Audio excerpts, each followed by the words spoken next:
Hello দর্শক, সবাইকে welcome জানিয়ে আজকে নতুন আরেকটা রেসিপি করছি। দারুণ স্বাদের এই রেসিপি ডিম কষা।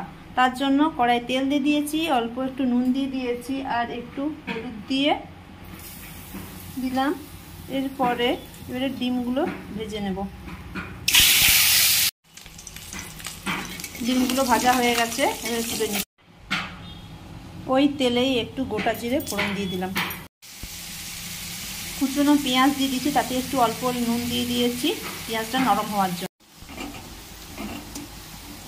পেঁয়াজটা লাল করে ভেজে নিয়েছি, এবারে আদা রসুনের বাটাটা দিয়ে দিচ্ছি। এর সাথে একটু আমি লঙ্কা বাটা দিয়ে দিয়েছিলাম। মশলাটা ভেজে নিলাম, ভাজা হয়ে গেছে।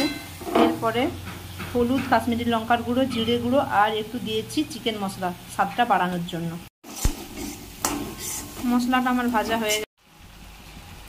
এবারে এতে আমি একটু টমেটো সস দিয়ে দিচ্ছি, একটু নেড়ে নিচ্ছি। ভেজে রাখা ডিমগুলো এবারে দিয়ে দিচ্ছি। হালকা একটু জল দিলাম, কুচনো ধনেপাতা দিয়ে